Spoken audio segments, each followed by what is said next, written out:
MedBricks Webcast is a new kind of healthcare media channel to break the silo mentality and foster interdisciplinary thinking. Our mission is to fill that gap and to create a curiosity through different lenses, tapping the passion that guided the historical figures in medicine and bringing present-day groundbreaking research to the front lines. We interview physicians and leaders in the industry about present-day healthcare challenges on our live programming. Hey, welcome to the MedBricks Podcast. Let me turn on the music now here. Welcome. We wish you happy wish you all happy New Year. This is the first show for this year for me. It's going to be this year. I have awesome guests lined up, and then this is today.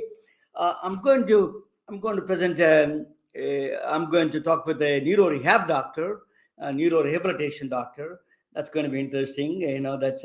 I have a neuroradiologist friends, but I never had a neurorehab doctors. So I'm going to talk with her. So actually, this is my first show. Now onwards, it's going to be Monday to Friday, every day, 6 p.m. Pacific time, 9 p.m. Eastern Standard Time, 8 p.m. Central Time. Is going to be show every day. This is my first premiere show for this year, actually. So without further ado, let me introduce you. Let me say a little bit of a background story. I was married to a woman from South Carolina, from a rural South Carolina, from a plantation almost. So I was going. One of your nephews wanted to drive me around, and I went. I was sitting with them. We wanted to show the rural areas of South Carolina, Low Country Road near Charleston and that area, Low Country, Georgetown. You may not know Myrtle Beach. That's area, very rural. So he was driving 95 miles an hour. I was just sweating. I said that, what is I don't know what it is going on with him. He was driving 95 miles an hour. So, oh my God, I told him that after he stopped somewhere, I told him I'm extremely nervous and I'm sweating. He said that, don't worry, I'm very good. He said, I said that if you're good, it's fine, but it only happens only one time. And I told him he was not paying attention to that. And then after 1 or 2 years after that, he met an accident. He was driving all the time at 95 miles an hour. He met an accident. He hit the dump truck, and then he is paralyzed, neck down onwards. And then I thought he's not going to make it. He made it somehow. So then slowly, it took us 2-3 years, and it slowly, very surprisingly, that there is no way you could survive that kind of a crash and then come back and recognize people. He was totally he could not recognize anybody in the beginning. Slowly he started recognizing, and he did recognize me. He saw me only 2-3 times. That's all. He recognized me more than his because I'm look different for South Carolina people up there in the rural South Carolina. So he recognized. He recovered very well. That's what I understood is neurorehab doctors, a lot of rehabilitation, physical therapy helped him. He's dramatically improved. Actually, he came to the last week, 2 weeks ago, he came to my daughter's wedding. It's very interesting. So he's not walking, but at least he's on wheelchair. He is a dramatic. So that is the dramatic improvement. Neurorehab doctors did a great job. People like Sujin Lee. Sujin Lee is a doctor from Long Beach, California. She's going to join with us, and I'm going to ask her. She did a master's in music and medicine. I don't know, Gilead School of Music. It's a very well-known school. I don't know why the dramatic switch she did from the music to the medicine. So we'll ask her and how he's helping the music side of to the medicine. So let me bring without further ado, let me bring Dr. Sujin Lee from Long Beach, California. Welcome, Dr. Lee. Welcome to the MedBricks Webcast. Thank you so much for a great story in the beginning, and also thanks for having me on your show. I didn't know that this is the first show for this year, so it's a great honor for me to be here to share my story and share the story with a lot of people in this show. Thank you. I want give me something for your background, personal background. I said that you went to the music school. So what took you to the medical school? Yeah, it's a kind of long, convoluted story, but I know of many other people. Some of the people who actually went through, who became a physician after going through some other careers before that. And I have known some other musicians during my medical school too. But I grew up in Seoul, Korea up to college. I started playing the piano like many other Asian cultures do, students do. I guess I was pretty good at piano, so I continued. I started maybe very early in elementary school, and I continued, and I went to art school for my junior high and high school. And the education system in Korea, you decide your major during your high school, and then you kind of continue to study whatever area that you choose during the college. So because I was in the performing arts school, I went to college as a major of the piano performance. And by the time I was finishing up my college, I wanted to explore bigger world. And many students in Korea, they go abroad to study music. So I decided to come to the United States, many other opportunities. And, maybe English is the a little bit easier language that I learned in Korea because everyone learns English in Korea. So I came and I went to grad school, the Juilliard School. I was a piano music major. So that's my background.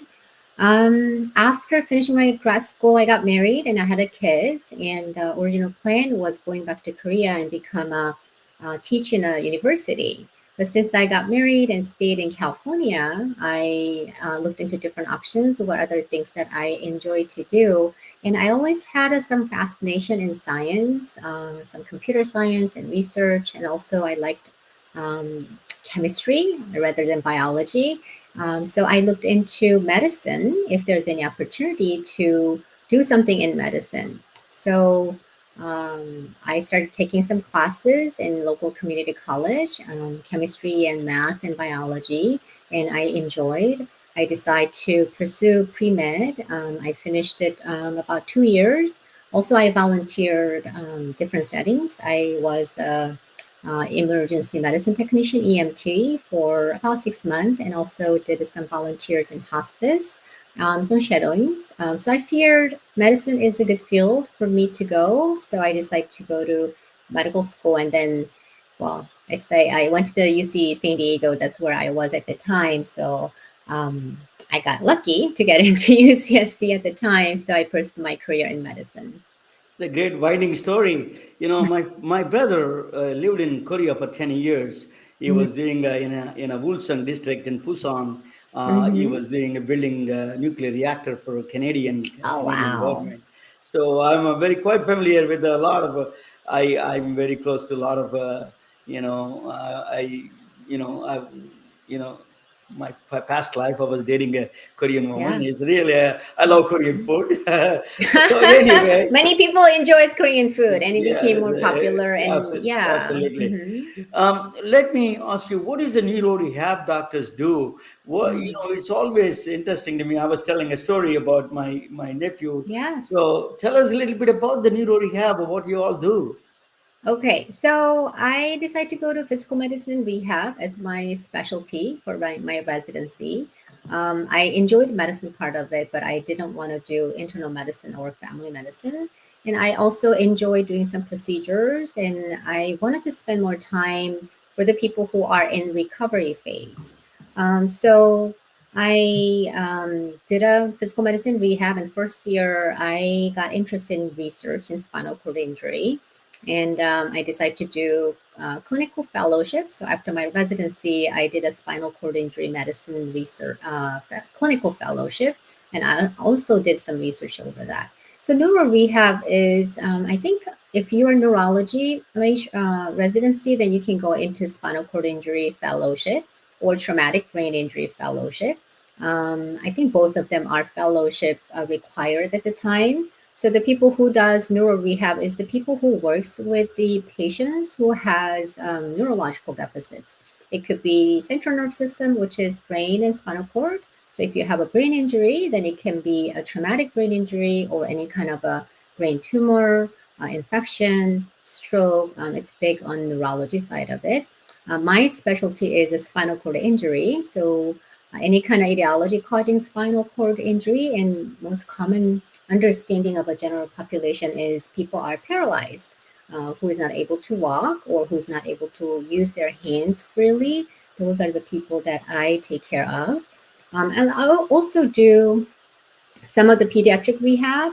So there's some congenital conditions. People were born with a certain neurological deficit. Cerebral palsy is one of the one, and also spina bifida is another one. Those are the main patient population that I take care of. I do a little bit unique that I do pediatric and adult. There's very few number of rehab people who does that, but I got fortunate about I was fortunate to be able to do both pediatric and adult. So I focus on taking care of anybody who has the neurological condition causing chronic disability. And I mainly work with a acute rehab, which means right after the injury. So people with a stroke, people with a brain injury, people with a spinal cord injury, or sometimes we have a polytrauma, like a multiple trauma. They have broken legs, broken arms, transplant, and they can have a neurological deficit. We help them right after the injury, maybe a couple weeks after they finish the acute hospital course, and then I work in an acute rehab facility. And I also do outpatients, so I continue to follow them to help their recovery. So the story you shared, your nephew, you mentioned that it took about what 2 to 3 years for them to recover. That's very typical. Sometimes people have a lot longer recovery time. To me, it feels like the recovery is a lifelong journey if the condition is severe.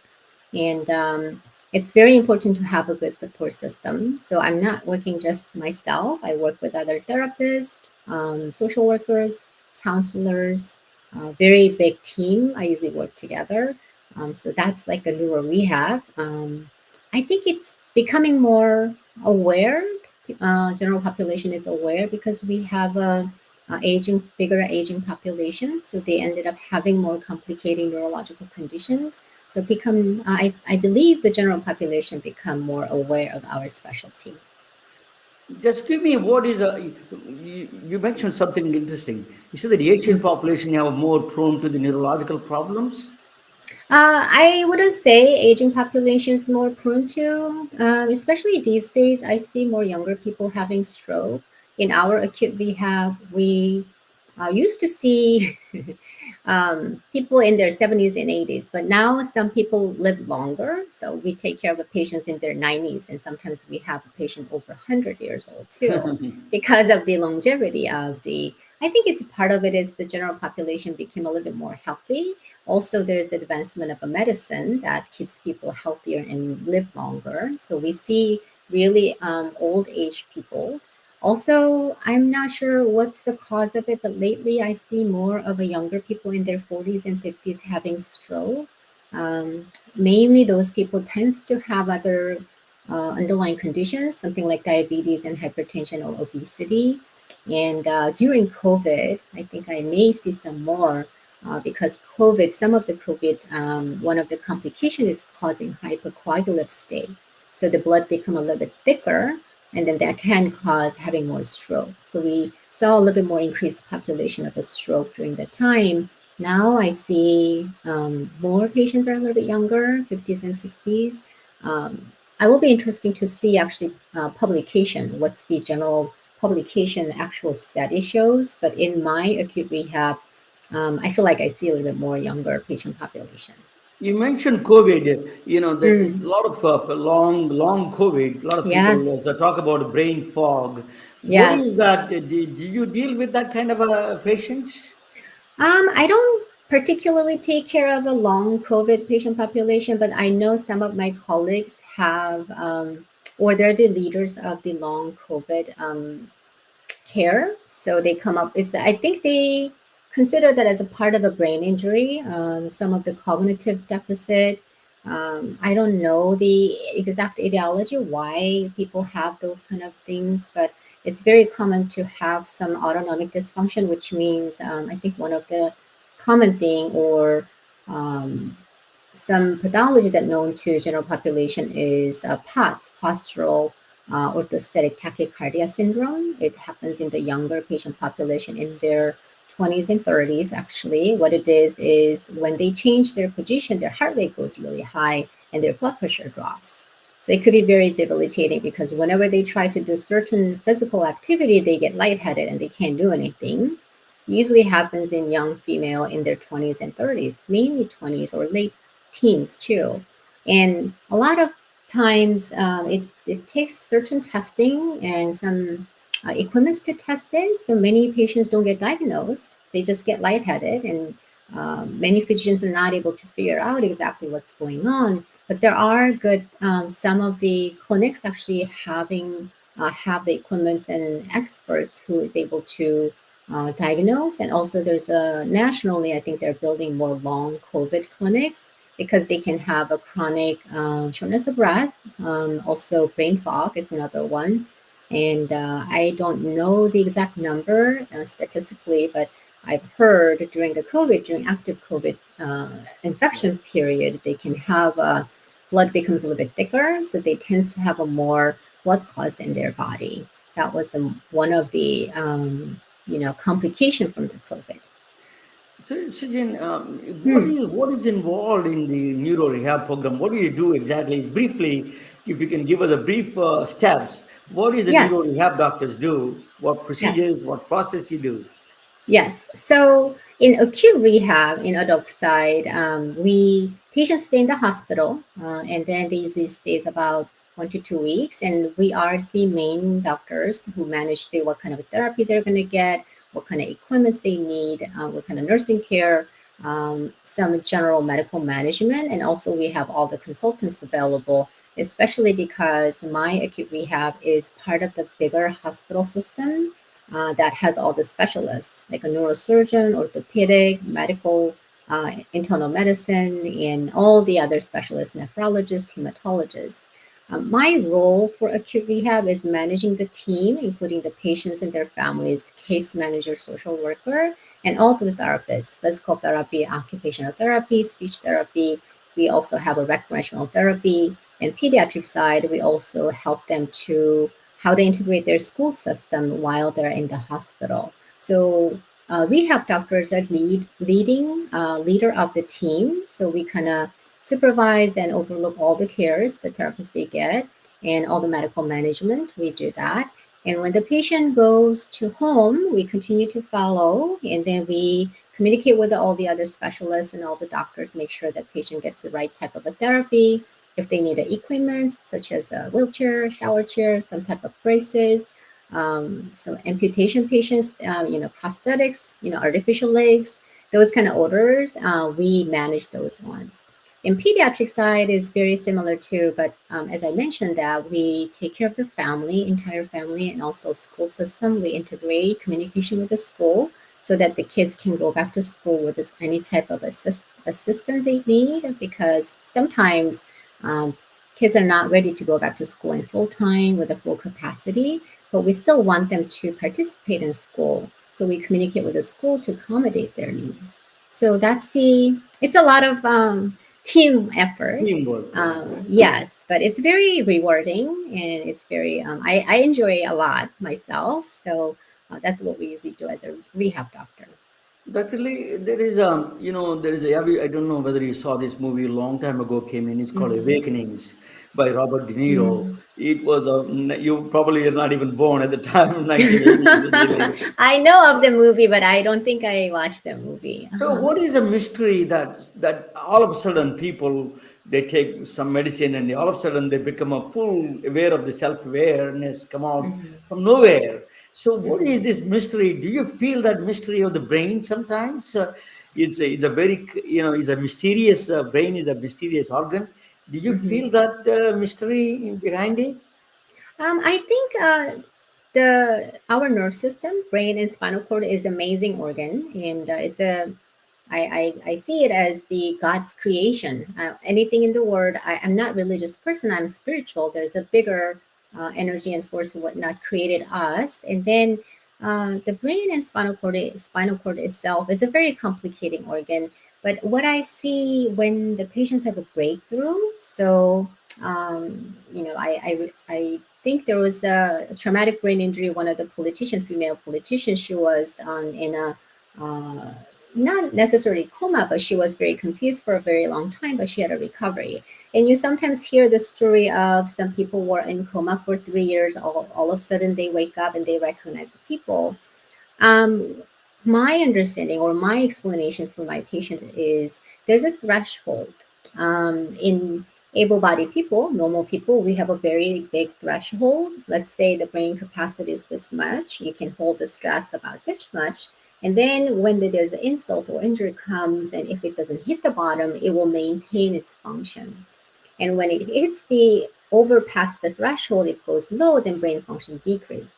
And the people with the impaired brain function or neurological condition, their capacity is maybe a little bit narrow, the ability to hold the stress.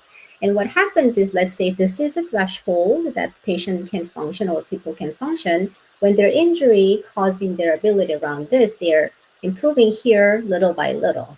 Unless that hits the threshold, it doesn't look like they're moving or they're communicating or they're awake. But my hypothesis is when they do recover, they continuously recover, but it doesn't show up on the surface. So when we look at from outside, we feel like they're still sleeping. But inside of the brain, they continue to recover. And when it hits the threshold, then we can see the patient is waking up, or their leg is moving, or their arm is moving, or they're able to communicate. That's how I explain to my patients. But I truly believe there's a threshold. When they go over that area, then it becomes functioning. And that's my hypothesis. I have seen that for many patients, and the injury is severe. It takes much longer to get to the threshold. But the injury is a little bit less, then it takes less work until they become more functioning. I never heard that explanation. Brilliant Mm. explanation. It's truly brilliant. But what still is a mystery there. There, what is that threshold you're talking about? How does it step by Yeah. step goes? If they're not anything physiologically is not changing much, what it takes to do the threshold? That's a mystery itself, right? Yeah, I think there's a lot of research in maybe some imaging, functional MRI. They may detect some kind of a changes, some energy changes or some signal changes, but it's not really presenting as a functional level or clinical significance, but you can detect some of the activity going on. I'm not aware of, I'm not into that area to follow up the research, but I think there's some research kind of some type of a testing can detect if there's a still neural activity, like nerve is still working. There definitely is a study. Even it's kind of like a seizure. I don't know if you're familiar with how they do measure if they have a seizure activity in the brain. Sometimes the seizure is not really obvious. It doesn't look like a patient is having seizure, but if you do the EEG, the electrical signal of the brain, you can detect where the seizure is coming. So I think it's kind of similar in terms of measuring the brain activity. I am sure in the future there's going to be possibility that they can detect how much of the damage is done and how much of a recovery the brain is making, even the patient is not awake yet. I wouldn't be surprised some type of a testing comes out next 5 years, 10 years. I think there's a technology being able to detect those kind of recovery, subclinical recovery. I used to sell EEG machines, and I'm Oh not. yeah. Yeah. So let me ask you another question. Is about I interviewed a doctor, Evan Yes. Alexander. Dr. Evan Mm-hmm. Alexander is a near-death experience. He talks about near-death experience. Do you have any Hmm. comment on that? Do you know anything about You know it? what? Yeah, I'm not, I don't talk about those kind of things with my patient. The patient population I see is um, either they passed this space or they never went to that space. So I'm not really familiar with, I'm curious about what he talked about, what his explanation. I hear those stories a lot, but I don't see that in my patient population, or we don't discuss those things in my clinical practice. He's a neurosurgeon. Actually, I'm Mm, going to show you one of these days. I'm yeah. going to play that. But Mhm. when I come back, I will ask you a little bit about. I'm going to present a topic on the mystery of the that is Yes. and then after the topic, I'm going to come back and ask you what is your coaching business, and then Hmm. what are you doing on the side of the side business that you're trying to create for doctors to make Yes. additional income. Let us talk Okay. about that. Let me present my topic, and you can jump in anytime. You can make a comments, anything on this one, okay? 15, 20 Okay. minutes. I'm going to present that. So we are going to watch together, and then I'm going to present that topic. That is Dr. Sujin Lee, a neuro rehab doctor. Let me bring this. I'm going to bring. Okay, so we are both watching together. That's a neuro rehab doctor, Dr. Sujin Lee from Long Beach, California. So, yeah, I'm going to present the topic of, the mystery equation, the equation that changes the medicine. The beginning, it is the story starts at the beginning of the universe itself, at the Big Bang itself. There were two kinds of matter was produced. We believe the two kinds of matter was produced. One is matter, and another was the antimatter. They're exactly complementary kind of things. They were equal amounts of produced, but we don't know where that antimatter is gone. We don't have that is a mystery in physics. So that mystery. So what is a matter? First, before I talk about what is an antimatter, I talk about matter first. Matter is for example, if you take a matter, hydrogen atom, it is a proton in the middle. The positively charged proton is in the middle, and they in the nucleus, and the electron goes around. That's a very simple explanation of the matter. So the one single hydrogen atom has a single electron and one proton and one electron that goes around. Electron is negatively charged, positively charged is a proton in the middle. On the antimatter, other way around, it swaps the charges. The masses are still remain same. The charges they go to the charges on the proton gets a negative charge and the electron get a positive charge. That's called a positron. That is the antimatter. So there is an antimatter there. It's like an evil twin of the things. So when the matter and antimatter get together, it's an annihilation. That if the electron and a positron, there is so matter and antimatter get together. If they meet, it's the annihilation. Then you put a gamma rays. You produce a lot of energy there. So before I do that, so actually all the bananas produce, one for 75 minutes, one positron, it emits a positron. It doesn't come out because by the time it emits, because of potassium 40 isotope, it emits a positron. It stays within the banana itself. Immediately it dissipates. Same thing with the humans. They do every hour 200 positrons because of the potassium 40 isotope. So that same thing it costs. So we are producing we don't know the entire antimatter gone in the universe, but we produce the antimatter and we see antimatter everywhere. But there is a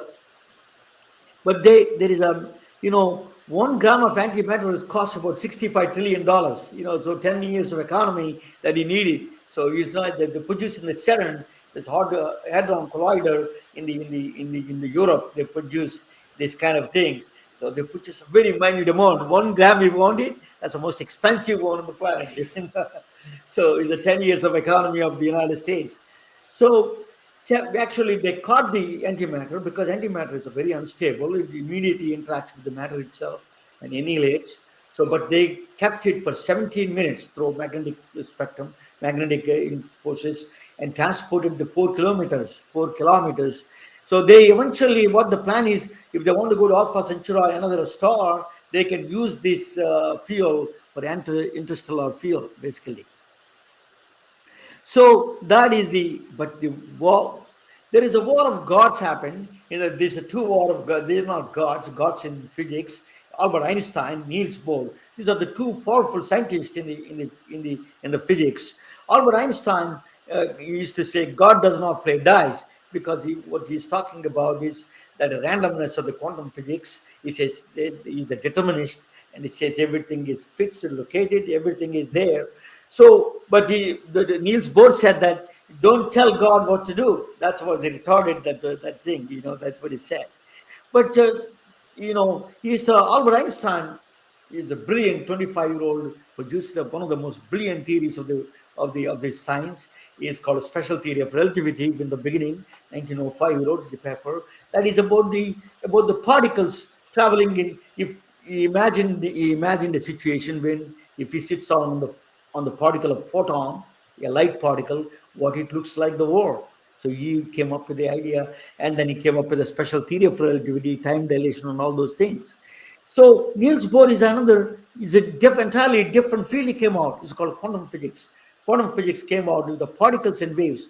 There is no particles as such, but he says particles behave, both particle and wave is a particle wave duality that he said. So determine is a two kinds of arguments. They came from same home.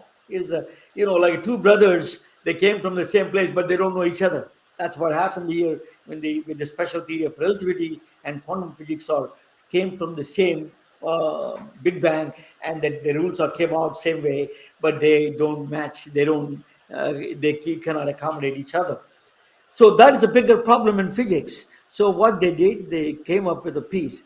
There is a gentleman came up with this. It's a Dirac equation. It's called a Dirac equation. They came up with a solution for the special theory of relativity when the particles are traveling in the speed of light, then that is not following any quantum physics laws. So the quantum physics is saying something different because there is no particular position and momentum. Speed is not there. So he came up with the equation that satisfies both of them.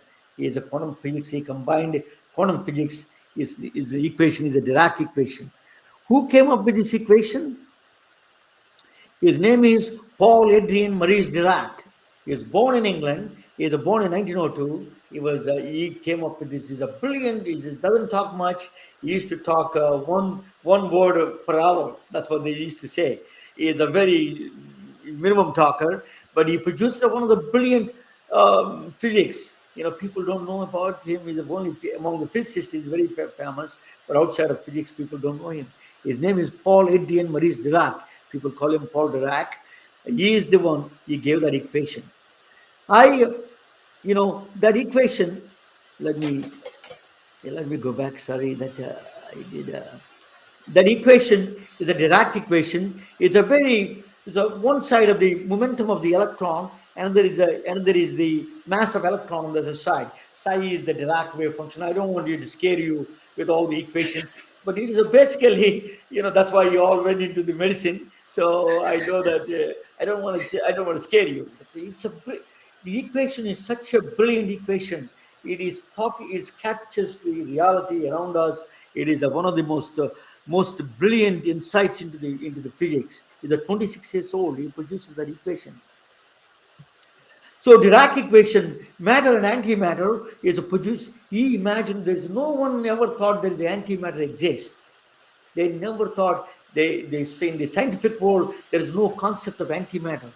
But Dirac equation, by thinking in his brain, just sitting down in his bedroom or in his living room, created this equation, and it is forcing that equation, telling us there is something that the antimatter exists. They exist, and matter, there's electron exists. It has a spin. It has a positive charge. It is giving a new kind of insights into the matter itself. That was a mind-boggling understanding of the nature. We do not have that understanding before. That was surprising. He kept it for 3 years. He thought he doesn't want to be joked around. People don't want to joke him. This is not taking him serious. A lot of people did not take him serious. After 3 years, he published his paper, but did not take him serious at the time. But something extraordinary happened. So, what is the antimatter? Matter is an evil twin. The best way to explain is that if you are looking at the mirror, that is not you. It's something. If you want to avoid, don't want to meet here, because if you meet here, annihilation happens. There is another universe. If somebody looks like you, don't want to meet them because that's dangerous. So that is what it is. A antimatter is exactly looks like you, but is not exactly. There is antimatter. They are made up of antimatter. So there is in the 1932 the Caltech Carl Henderson. So eventually nobody believed in Paul Dirac about his equations and this antimatter kind of existence.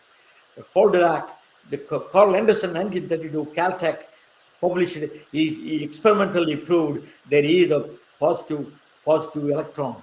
There is a two electron in the Wilson chamber. It's producing the electron and the positron together, and he went on in a separate ways, in exactly opposite ways, and he experimentally verified. Immediately he was awarded, antimatter is a very big news. He was awarded a Nobel Prize in 1933. Mm. Paul Dirac won the Nobel Prize in physics of the antimatter. He won the Dirac equation, won the Nobel Prize in 1933. So, but that is the beginning of the positron physics. He is the father of the positron physics. He says that there is no God. Dirac is his prophet. They used to call him. Positron emission tomography was the positron physics born because of the positron emission tomography was born with him. All the physics came out because what we see nowadays, cancer, or the Sujin Lee is seeing those all the images of the brain, positron wave, positive PET scans. They use the short way, the abbreviation for the positron emission tomography is called PET scan. So detecting cancer, that's a gold standard. PET scan is a gold standard in detecting cancers. And it is a functional, so cancer, number one enemy, 100 plus cancers are there. I don't need to tell, the Sujin sees a lot of patients with a brain tumor and all those things. Is a 39%, 1 in 8 women get cancer. If you are living long enough, 39% of the people get cancer if they live long enough. That is scary. We need really solutions for this problem. So, that says 7.5% is hereditary, rest of 42% is preventable, and 15 million people living in the United States living with cancer survivors in the United States. Cancer, there is cancer, the positron emission tomography can be used as a detection, staging, evaluating a treatment response, planning radiation therapy. All of them you can do through the PET scan. PET scan is the greatest tool for the treatment of the cancers and tumors to find. So how do they do it? They give a FDG, is a fluorodeoxyglucose. Fluorodeoxyglucose is a radioisotope, is a radioactive sugar, basically. It's a contrast agent they inject to the patient. So what it does, it's basically the ticking the body is the body ticking. Just 1 second, please. I'm in the middle of something. Please come down here in 2:30, okay?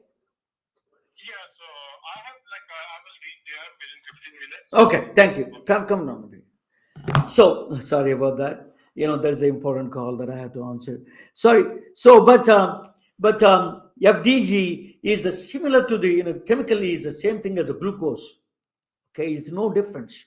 Only except they add a radio tracer, a fluorine atom, the fluorine 18, they add the isotope. That's only difference. So the body thinks it's a glucose when they give FDG. And see, so that's the reason they give FDG. It's exactly body thinks it's a glucose. So when it's glucose, what is the FDG does? It produces a positron. When it goes into the body, and then cancer attacks a lot of these. It is a biofunctional. It takes a lot of glucose, and then it consumes a lot of glucose, and then immediately the positrons come out. When the positron come out, immediately it interacts with the electrons next to the neighbor, and immediately produces very powerful gamma rays, which is light waves. Is the very high frequency waves produces, and then you have the detector and the PET detector, positron emission detector. It goes there immediately. Conservation of momentum is followed, and then immediately you can tell by attenuation is how much the body is a tumor is, what stage it is. You can see the functional. You can see this is a great functional. You can see the dark spots of the FDG glucose. The brain takes a lot of glucose, but that is not. I'm not a radiologist. I'm not a doctor. I can't tell you, but Sujin can tell you probably. But so that glucose in a lot of places, our body consumes a lot of glucose. But you see the dark spots are, and there are not supposed to be some places. They're not supposed to have that dark spot. There's like kidney cancer here, something kidney or liver problem there for that patient. So I don't know much about it. That's my understanding. Correct me wrong. So this is the PET scan gives you structurally low resolution and a very functionally a very high time. It gives you a movie. You can record a movie. I used to sell PET scans I'm very quite familiar with the PET scans. It gives you dazzling images in the PET scans. PET scan produces with a dazzling with the radio source, the FDG. Radio source is the FDG, it means which is a glucose with a radioisotope that's attached. It produces the breast cancer. You can see. So a lot of women. One of the CNN anchor is yesterday she was saying that she got inflicted with a stage 3 breast cancer. Every 1 in 8 women is going to get a cancer. Can you believe that? We need to solve this problem, very serious problem. But so how do you produce this radioisotope? Is producing through radioisotope is a particle accelerator. That's a physics. That's where I come from. And then the physics of the accelerator, the physics, what they do, cyclotron, they produce in cyclotron is basically moving the particles with a fast, very speed, almost closer to the speed of light, and bombard with the glucose, and it attaches the fluorine 18. Technetium, these are the contrast agents they use. Technetium 99, FDG, and gallium. They use as a contrast agents in FDG. They have to be produced in cyclotron. Cyclotron is a speeding a particle accelerator, very, very powerful. It's not easy to build. It's a bigger problem. That is where health inequities come. So only United States, with the 300 million people, we have 150 accelerators, cyclotrons in the United States. In China, they have 130. Hardly 1.5 billion people, only 130. That's a rural China. They don't have access to cyclotrons much. In India, terribly dismal, very dismal number, 19 for 1.2 billion people. They have 1.4 now. Is basically they have 19 accelerators. So that's where the detection problem comes. Detection is not there. Early detection is not there. That's a problem. So PET scans is a big problem for this cyclotrons. In India, there is a cancer train. There is a state of Punjab in India. It goes because of the PET scans or the cyclotrons it's hard to get. There's not too many PET scans there. So they take a train completely full of cancer patients, go every day, 9 p.m. it leaves one state to other state, 300 miles, goes there. The train is full of cancer patients. It goes to the state of Rajasthan, is a 300 miles across. So the world is in Africa and all those places, cyclotrons are not a big challenge, cyclotrons. So we need to really produce the cyclotrons, quite a number, we need them. The next one is, cardiologists also use a PET CT for the heart viability thing. They use a rubidium because you need a sodium potassium pathways. You need a rubidium 82 isotope. Rubidium. So that I used to sell that the accelerators. That accelerator is actually that small one you see, $30,000 a month it costs you. It produces a rubidium 82 isotope. It is the accelerator, small accelerator. That's why it costs you $30,000. It looks very small. You can literally pick it up with the hands. It's very heavy, but pick it up it's made of lead. That is the cardiologists use rubidium isotope. That is not only for cancer. So positron emission tomography was you do PET CT scan. CT, so the PET is the very good and functional side, but the location wise, you need a CT and MRI help to exact location. That is the one they use. That's why they use a combination of PET and CT or PET MRI. The next one is the complete body PET scan. UC Davis has that. You can see the complete. You can go to the California UC Davis as a bright spots. You can see entire. You can do the PET scan for the entire body. So JPET is a new one is coming up. It is a really mind-boggling thing coming up from Europe. JPET is a Jageltonian, something like that is the name of the town, I think. It's a PET scan. They're producing. It is a very strange way they produce. Before the positron, once the positron comes out, and it does a kind of a small dance before it joins with the electron. It acts like a small atom. It revolves around it before they become collide each other. During that time, if you catch that dance, you will know the exact cell by cell location of the the exact location and the exact the function of the. You can catch the cancer way before this. This is a research reactor. Is coming up Jagiellonian PET scan. It is a positronium they call. It is before it they meet the positron electron, they get together. Before it meets, it does a dance. It becomes act like a small atom. That they wanted to get that. That is the new kind of a PET scan is coming up. So this is the beginning. Father of the physics, Professor Paul Dirac, who gave all the physics of the positron. He moved to he's from England. He was teaching in England for a long time as a professor there. Then he moved to Tallahassee, Florida in 1972. They offered him. The reason is he was offered all over the places, all over the world. He got the professorship. He did not go anywhere. He liked Florida, somewhere in Tallahassee. His daughter works there. His daughter used to live there, so he moved to Tallahassee, Florida. That's not that name-wise. The physics department is not that well known, but the Paul Dirac moved there.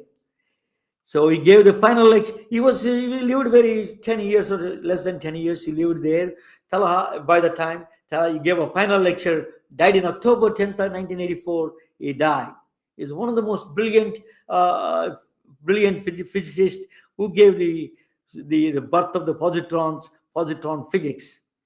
So he's the father of the physics, the father of the positron physics. What they did was that equation who gave the positron, birth of the positron, they inscribed in the England, they inscribed his equation there. Paul Dirac is a Paul Adrian Maurice Dirac fan, quantum mechanics, and the equation is there. The equation is on the left side. You see the equation is inscribed on the tombstone. That is the right side. He was buried. Actually, his remains were buried in Tallahassee, Florida. That is, it is not taken care. One of the unsung heroes of the medicine. People don't know all the medicine that they do. There are the people, scientists who really they do genius things, and he is one of the genius scientists of our century.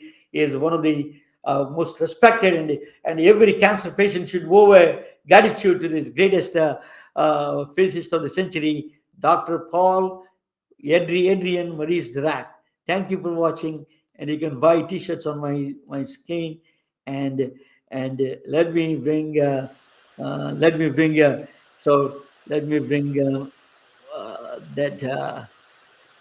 Yeah, let me bring just yes. Thank you.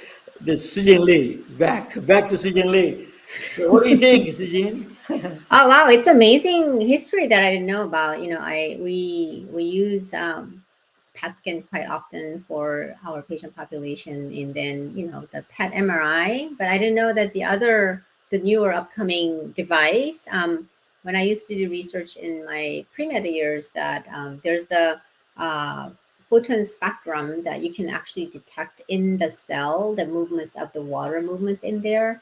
That was a research device, for not animals. It was more for non-organic chemistry research. But I think some of those technology actually coming to the medicine and then can be used in medicine. So it's amazing to see how the science develops and evolves, and some of the technology can be implemented to saving or helping human health. Yeah, it's a very informational and educational lecture. Thank you so much. It is actually from history. This is science. It's not technology is great, but science is the one who gives that technology the tools. But the That's technology true. is tools. Science is that fundamental idea of the nature has to be done in there. Yes. So, Dr. Lee, tell me about you are a physician. You did a life coaching. Why did you do the life coach certification? Why did you? How do you? What is that involved with the life coaching? So the life coaching came in. I still do. When I started a fellowship or even residency, as a resident, we teach a lot of medical students, and then during the fellow, I teach residents and other medical students. And I stayed as the academia, so I'm a faculty at one of the university.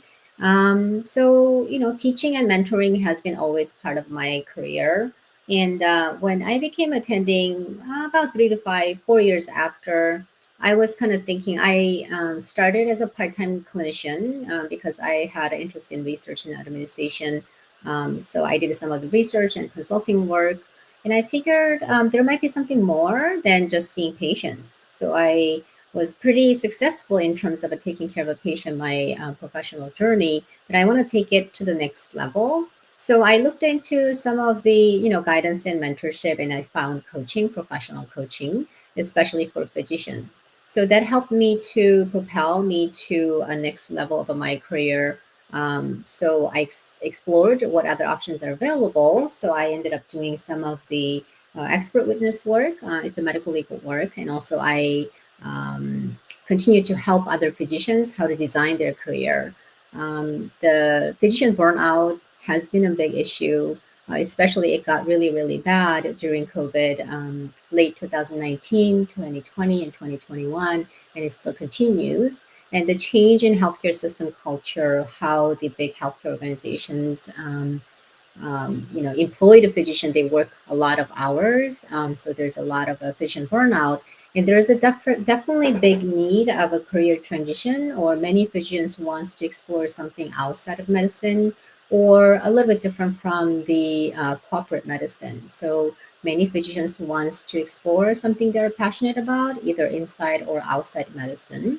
Or some physicians wants to have a career transition to either pharmaceutical companies or some other research, some other leadership roles. So there are many physicians looking into different career options. So that kind of interests me to help other physicians figuring out what other things they want to explore.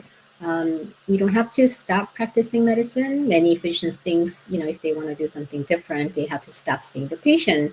But that's not really true. Physicians can practice medicine part time and do other things, other work that they're passionate about.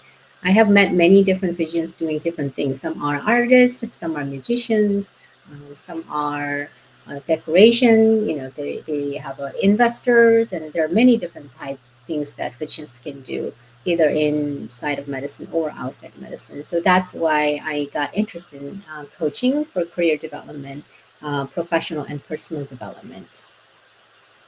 What is the side business they can do to increase revenues? A lot of times doctors want to do explore, but they really struggle with that, second business, because they hire a brother-in-law, it doesn't work out, he's not very well at that. So tell us a little bit about the side business of that. Um, yes, there are actually surveys from Medscape. They do survey every year. They kind of look into what kind of a side business physicians do. About 20% of physicians do real estate investment, maybe because it has some tax benefit and you can actually accumulate a lot of wealth if you invest wisely. So tax strategy and increasing their wealth. So about 20% of physicians do real estate. The others are they do research or some type of the research related work. They also do utilization management, which means there's a whole insurance part of it that reviews the clinical care if it's appropriately performed or not, and reimbursement from the insurance side of it. So we call it utilization management is another popular because it's very clinically relevant. That's pretty popular. And I have seen coaching, well, because I'm a coach, I see many other physician coaches. That's another one that many physicians are interested in. Maybe because they experienced burnout, some of it, so they can relate, healthcare workers. Also, some people do transitioning to, well, that is more career transition, but when it comes down to side business, medical legal work is another one because it could be very rewarding because you can help with the patients or you can help with other physicians who are in uh, the malpractice and stuff. So those What are does the main hospitals ones. think? Sorry, what does Mm, hospitals think about this kind of a, because physicians are under a lot of stress because of mhm, burnout? What mhm, does the hospitals think about? Hospital management thinks about these kind of mm. things. I think the culture is changing. Before it was more about oh, you feel burned out because you're not resilient enough. But that's not how it works. The reason why physicians are burned out is they lose their autonomy. So they lose a lot of ability to make decisions because of a guideline from the insurance or guideline from the hospital healthcare system. What they can do for the patient is limited. So the sense of a fulfillment is decreased, and also high demand of a work. You have to see 40 patients a day to make up your salaries or whatnot. So those are systemic problems, not just because physicians are not efficient or not they're not working hard. That's pretty opposite of what actually it is. The initial remedy they suggested was, oh, maybe physician needs a pizza party or physician needs to have a little time off, whatnot. But it was not really effective because they're not addressing the underlying etiology cause of the physician burnout. Now I think it's kind of being aware. The administrations and leaderships are more aware of what's the underlying cause. But it's going to change. It's going to take time for the whole culture changes. So many of us who works in the addressing the patient burnout or healthcare burnout, we work in the individual level. And also many physician leaders are working in the leadership position to be more aware of systemic changes and kind of pushing forward, having the entire change from the top and from the bottom. It needs to be in both direction. It's not going to go away if it's just a one directional. In other countries, burnout actually is the ICD code. They have diagnosed, they recognize it as a code, Oh, yes. as a disease code in Switzerland and other places. Mhm. So tell us a Yeah. little bit about your, how they can reach you? What is your website? Do you have a website or how they Oh, can reach you? yes. Yes. So you can find me in my website. What? It's sujinleemd.com. You It's just my can name. edit your name there actually on the beginning. I need to write that. Yeah. What is that? What is that website? Oh, it's a sujinleemd.com. Oh, That's for my, sujinleemd.com. Okay. yeah, it's easy. It's just my name Oh and my God. Yeah. md.com. That's not, Yes, that's that's for not my, yeah. yes, That's, that's my coaching business. And actually, I have a webinar coming up January 24th. I will talk about the mindset change, how physicians can practice medicine part-time, and also how to get started with a side business. So if you're interested, reach out to me through the LinkedIn message. And I'm also on Facebook. Those are the two platforms I am I put most our active. name there, Yes, thank sujinleemd.com. you. Exactly. So, thank you so much. It's an honor and privilege to talk with you, Sujin. It is really fun talking with you. I enjoyed talking with you. Thank you so much. Thanks for having me in this year's show. Thank you. Thank you. Good night. Goodbye. Bye. We are retelling their stories through our patented designs that can be worn on scrubs, t-shirts, printed on conference bags, and endless other promotional materials. Daily Wear for Medicine is the first ever of its kind to create curiosity in medicine through visual art. We at MedBricks are celebrating unsung heroes of the past who made enormous contributions to the field of medicine through our unique campaign called Daily Wear for Medicine. You can wear it, carry it, and give it.